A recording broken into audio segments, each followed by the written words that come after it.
Number 16, Roy Harper. Roy Harper is the guy who took a bow and arrow and turned it into a surprisingly complicated character arc involving a few setbacks. Started off as Green Arrow's sidekick by the name of Speedy, Roy's evolution into Arsenal and later Red Arrow showcases a master marksman and weapons expert whose primary skill is rivaling Green Arrow's near superhuman precision. He can even turn any object into a weapon using an ability called Mu Ji Gong, which is incredibly impressive given the lack of actual superpowers. He's been shown to single-handedly disarm and immobilize a whole room of bad guys using nothing but trick arrows. On top of that, he displays immense improvisational combat skills when he uses random debris to take out armed mercenaries. While these feats are decent, Roy is ranked at the bottom because he's the most human person on this list, which is a huge disadvantage when facing off against genetically enhanced soldiers and sorcerers. His main advantage is range, and once the enemy closes that gap, he simply lacks the raw hand-to-hand dominance of the other characters. His best assets are all things you can hold in your hand. In a world full of gods, Roy's the guy who brings the slightly fancier tool belt. Number 15, Damian Wayne. If you're looking for the most lethal child in the DC universe, look no further than Damian Wayne, the biological son of Batman and Talia al Ghul, who skipped the playground entirely and went straight to assassin training. Raised by the League of Assassins to be the perfect warrior, Damian became the fifth Robin, bringing a sharp sword and an even sharper arrogance to his role. He possesses combat skills that seasoned adults dream of, which is fantastic considering he's younger than the "my mom is kinda homeless" kid. What makes him even more formidable is that in Robin, son of Batman number 6, he shows his ability to handle superhuman threats through sheer skill and intimidation when he defeats a blue giant bat creature. However, he is severely limited by his young physiology. He simply lacks the reach, muscle mass, and endurance of the adult heroes, which is a huge problem.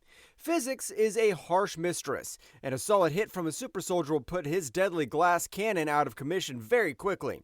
His potential is limitless, but his stature is unfortunately not. He is the world's most capable assassin whose bedtime is still non-negotiable. Number 14, Tim Drake. This is the guy who saw the circus death of Dick Grayson's parents, pieced together the clues, and figured out Bruce Wayne was Batman, forcing his way into the sidekick role, which is just massive aura. Tim Drake, the third Robin, is widely considered the smartest member of the Bat family, rivaling Bruce Wayne's detective skills with his master tactician mind. His strength lies not in raw muscle, but in his ability to pre-plan, hack, and exploit every single weakness an enemy has, which means his intellect acts as a massive force multiplier. The thing that stands out about Tim is that in Robin number 183, he defeated Lady Shiva, one of the deadliest martial artists in the DC universe, by outsmarting her and using speed and poison to level the playing field rather than just brute force. On top of that, Red Robin number 8 shows his strategic dominance when he infiltrates the Council of Spiders, fighting multiple assassins while manipulating the League of Assassins to serve his ends. While he may consistently lose sparring matches to Jason Todd or Dick Grayson, his ability to control the battlefield pushes him above the others. His mind is a supercomputer, making him able to punch far above his physical weight class. He can beat anyone, but only if they agree to his terms and conditions first. Number 13, Jason Todd. Jason Todd is the dark mirror of Batman's methods. A peak-conditioned human trained by the Dark Knight, murdered by the Joker, and then resurrected via the Lazarus Pit, which makes his life story feel like a soap opera written in a room full of fire. He returned as the Red Hood, an anti-hero who swapped out batarangs for high-caliber firearms and explosives, giving him a massive edge. He basically becomes more American after dying. He ranks on the higher side of the standard humans because he combines Batman's training with a crucial lack of moral restraint and a serious amount of firepower. What makes him even more dangerous is his occasional access to mystical training from the Outcast, which allows him to manifest the All Blades, magical swords that can cut through supernatural threats. On top of that, Batman Under the Hood clearly shows he fought Batman to a standstill, proving he is a physical match for the Dark Knight in a way his other siblings are not. His absurd durability from the Lazarus Pit and his willingness to use lethal measures give him a powerful super edge that the previously three characters completely lack. He's basically a Batman trained to kill, which is what gives him the top spot here. He's the only Bat family member who doesn't need to ask if he's allowed to bring a gun to the fight. Number 12, Jack Flag. If Captain America had a favorite blue-collar brawler who didn't take any nonsense, it would be Jack Flag, a former hotline operator who got splashed with Mr. Hyde's chemicals and ended up with a severe case of super strength. Jack Harrison is basically a walk-and-talking hammer in a superhero community full of specialized tools, and he is a cult favorite member of the Guardians of the Galaxy. Jack has genuine superhuman strength, allowing him to lift roughly 10 tons, which is enough to make any street fight wildly unfair for the average mugger. What I think is incredible is that during Civil War, he holds his own against the Thunderbolts, including Venom and Swordsman, for a respectable amount of time, showcasing an endurance far beyond a regular human. He takes this spot because his sheer physical strength allows him to crush anyone ranked below him. However, his lack of elite training and strategy means he is easily outmaneuvered by any competent martial artist, which is why he is ranked lower than the upcoming heroes. He is pure, unadulterated brute force, wrapped in a slightly outdated uniform. He's the only hero on the list whose strength is measured in how many cars he can flip. Falcon. Sam Wilson is a man who swapped his social worker job for a set of advanced hard-light wings and the responsibility of the Captain America shields itself. As Captain America's longest-serving ally, Sam has the heart of a leader and the tactical mind of a seasoned soldier. But his real superpower is the massive tactical advantage he gets from flight. His suit is made of a vibranium weave, which is a superior defense mechanism, and his unique telepathic link with birds allows him to command swarms of them to act as spies and decoys, which is very convenient. What's amazing is that in Captain America number 25, he actually played a crucial role in the Civil War, coordinating the anti-registration resistance with his aerial maneuvers. On top of that, as Captain America, he went toe-to-toe with the Red Skull who was wielding Professor X's telepathic brain and resisted mental domination through sheer willpower alone. Falcon ranks above Jack Flag because his flight controls the entire battlefield. While Jack might be stronger, Sam can simply outmaneuver him, which allows him to defeat brick-like enemies by playing a sophisticated game of keep away from miles up. He is the perfect example of how high ground beats brute force every time. He always knows what's happening 2 blocks over because his bird friends are very chatty. Number 10, Bucky Barnes. Bucky Barnes is the answer to the dark question, what if Captain America's best friend was turned into the world's deadliest Soviet assassin and then forgot about for 50 years? As the Winter Soldier, Bucky operates in the moral gray areas that Steve Rogers cannot touch, utilizing a lethal precision that makes him terrifying. He is an enhanced human, possessing an advanced cybernetic arm that gives him superhuman strength and the ability to generate EMP discharges. This cybernetic arm is what makes him the lethal bridge between human and superhuman. What I think makes it even crazier is that he fought and defeated highly skilled fighters like Wolverine and Iron Man. Bucky ranks above Falcon because his cybernetic arm gives him a technical super kill switch against most powered and armored enemies, and his master assassin training is simply superior. He is the ultimate weapon, trained by the people who train the people on this very list. He is the only one who could take down a suit advanced armor just by giving it a very strong handshake. Number 9, Dick Grayson. Forget Batman's sidekick because Dick Grayson, the original Robin, grew up to become Nightwing, one of the most respected and capable leaders in the entire DC universe, leading not just the Teen Titans, but even the Justice League. He might not have superpowers, but his skill level is so outrageously high that in the logical of comic books, it practically counts as one. He is the world's greatest acrobat and arguably the second best martial artist, a level of perfection that consistently defies physics. What is incredible is that in Nightwing number 76, he defeats the enhanced and durable villain KG Beast without taking a single hit, which showcases his unparalleled agility. He has even managed to beat Deathstroke in single combat, a feat that very few genuinely powered heroes can claim. Nightwing is the king of the street tiers and ranks above the super soldiers because his perfect skill allows him to consistently defeat enemies who are stronger and faster. He is the absolute peak of what a human body can achieve before needing a magical upgrade. In my mind, he is just him. He doesn't need super strength when he can hit the enemy exactly 37 times before they realize the fight started. Number 8, Jubilee. If you're ever looking for Wolverine in the 90s, just follow the bright yellow trench coat and the sound of very intense, sparkly explosions, because you'll find Jubilee. Often missed as the mall rat who shoots fireworks, Jubilation Lee is actually a terrifyingly powerful mutant. Her powers are not simple sparks. She generates lumikinetic explosive plasmoids, which is the fancy way of saying she detonates matter on a subatomic level. She can guide these bursts and control their intensity, which is a big deal for a teenager. Some of her feats are featured in an Uncanny X-Men number 258, where she seemingly destroyed the Mandarin's entire personal castle with one massive detonation, which is clear evidence of her building-level destructive capabilities when she finally cuts loose. Her raw energy output makes her a literal walking bomb who can vaporize a human target instantly. Problem for me, though, is that she is a complete glass cannon, meaning a single decent punch or bullet would end her fight very quickly, unlike the durable heroes ranked higher. She is the hero who brings the biggest bang to the fight, but also the flimsiest armor. She is incredibly dangerous, provided the enemy doesn't simply trip her first. Number 7, Wong. Wong is a descendant of a lineage of monks sworn to serve the Sorcerer Supreme, notably Doctor Strange, but he is far more than a manservant.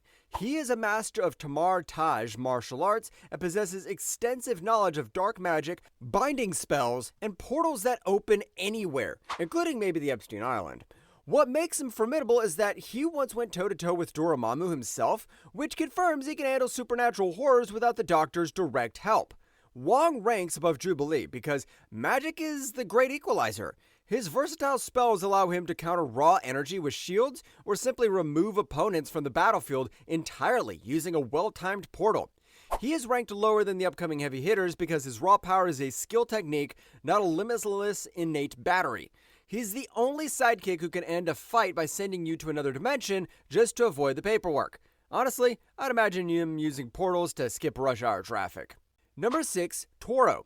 Imagine looking at the Human Torch in the 1940s and go, what if there was a teenager version? The second flying fire hero goes to Toro, the World War II sidekick to the original android Human Torch, Jim Hammond. Toro was a pyrokinetic mutant/inhuman who fought alongside Captain America and Bucky as a member of the Invaders, essentially making him Marvel's first teenage superhero who could spontaneously combust.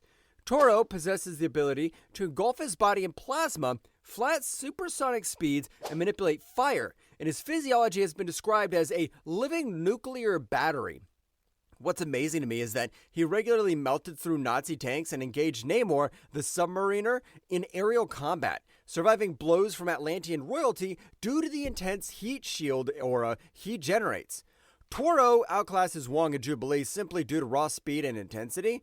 His passive heat field melts most projectiles before they can even touch him. He is literally a flying nuclear reactor who can melt everything around him just by being angry. Though his biggest weakness is that he's the only person on this list who always has to check the weather for flammable materials. Number 5, War Machine. James Rhodey Rhodes is the reliable military counterpart to the often erratic Tony Stark, and he is a pilot who has become the War Machine, a suit built not for flashy exploration, but for overwhelming tactical superiority in heavy warfare. While he often covers for Tony as Iron Man, Rhodey's own armor is an incredible piece of military hardware, granting him class 100 strength, able to lift 100 plus tons, supersonic flight, and a ridiculous arsenal of weapons. His armor is so strong that War Machine number 1 shows him single-handedly engaging an entire army, all while tanking anti-aircraft fire like it was just normal rain. War Machine is the pinnacle of technological sidekicks. He's a flying tank who can lift an oil rig, survives things that would vaporize Toro. He beats Toro and Wong because he has the sensors to track magic, the speed to catch fire, and the durability to ignore both of their attacks. He is a walking arsenal built on a bedrock of pure professional soldier training. He's the most durable hero on this list, which is great because redoing his insurance paperwork must be a nightmare. Number 4, Garth. Garth, originally known as Aqualad, started his career as the purple-eyed outcast who was consistently in the shadow of Aquaman.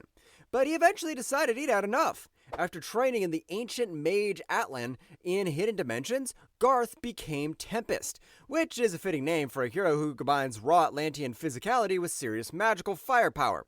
He possesses the standard Atlantean perks like super strength, high durability, underwater adaptation, and most importantly, he can talk to fish. But all of that is augmented by his master of sorcery. He can project purple energy blast from his eyes, open portals, and even manipulate water temperature, instantly boiling or freezing it. What's crazy is that in Tempest number 4, he tapped into massive magical energies to send the entire city of Shayrias back to its proper dimension, which is a feat of reality manipulation only a serious mage can achieve. On top of that, he has physically held his own against heavy hitters like Black Manta and even stunned a bloodlusted Aquaman with magic constructs and blasts. Garth is a powerhouse because he's a tank with the versatility of a mage. He ranks above War Machine because his magic simply bypasses Rhodey's technology, allowing him to freeze his armor instantly. He is the ultimate combination of muscle and magic. The perfect argument for why Atlanteans need better anger management. Number 3, Donna Troy. Donna Troy's origin is so confusing that she probably needs a flowchart, but her power level is blissfully simple.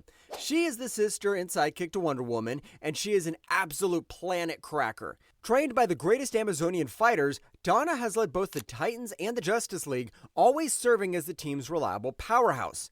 Donna possesses near Superman-level strength, flight, and durability, and she's practically indestructible when she gets serious.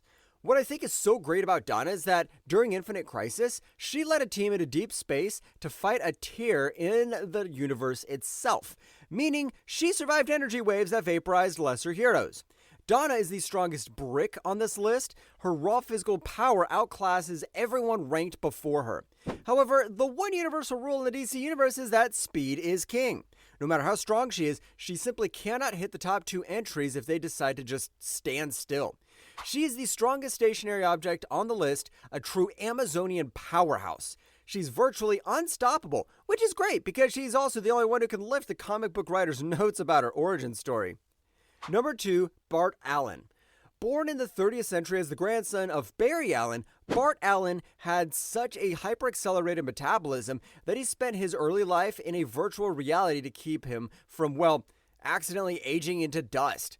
Bart is a living conduit of the Speed Force, which gives him all the standard speedster perks, like running at lightning speed, phasing through objects, and creating vacuums. What's interesting to me is that he can also create energy avatars called Scouts. What shocks me about him is that in The Flash, the fastest man alive, Bart absorbed the entirety of the Speed Force into his body, giving him literally infinite velocity potential during that period, though it was too much for his body to handle. On top of that, he contributed to defeating Superboy Prime, a villain who shattered reality with his punches by running faster than light for an extended duration and pushing him into the Speed Force. Bart is practically a god. He can act before Donna Troy's neurons even fire to tell her to throw a punch. He can disassemble War Machine's armor before Rhodey even realizes he's been touched. Not in that way. He ranks second only because his mentor and eventual successor has simply had more time to master the metaphysical aspects of their shared power source. He's faster than light, which is an amazing superpower that also makes waiting in line at the DMV unbearable. He is the most powerful time traveler on the list, who probably still has trouble sitting through a whole movie. Number 1, Wally West. If you think Barry Allen's the fastest man alive, then you've probably been living under a rock. Wally West is the definitive success story of Sidekicks. The kid who started as Kid Flash and didn't just fill Barry Allen's running shoes, but outran them completely. Wally spent decades as the primary Flash, mastering the Speed Force in ways no other speedster has ever managed. He's widely considered the fastest being in the DC multiverse. What's amazing to me is that he could steal speed from others, turning them into statues, run through time without a treadmill, and strike enemies with the devastating infinite mass punch. In The Flash the Human Race, Wally ran faster than instant teleportation by absorbing the kinetic energy of everything on Earth, effectively breaking the concept of speed itself. On top of that, he can outrun the literal embodiment of death, the Black Racer, to the end of time. And in JLA, he knocked out Zoom with a single infinite mass punch. Wally West is the apex. He is physics breaking. He could steal Donna Troy's kinetic energy, leaving her frozen, and he could phase through Garth's magic. He acts as the ultimate bridge between the physical world and the raw kinetic energy of the universe. He is the strongest sidekick of all time because he is the only one who can hit you with the force of a dwarf star before you finish watching this video. And if you're wondering, no, he's not related to Kanye West. Well, that's it for this one. If you liked the video, hit that like button. Subscribe for more and ring the bell so you never miss a drop. Craving more stories from comics, movies, and beyond? Check out this video right here. Cheers, and see you in the next one.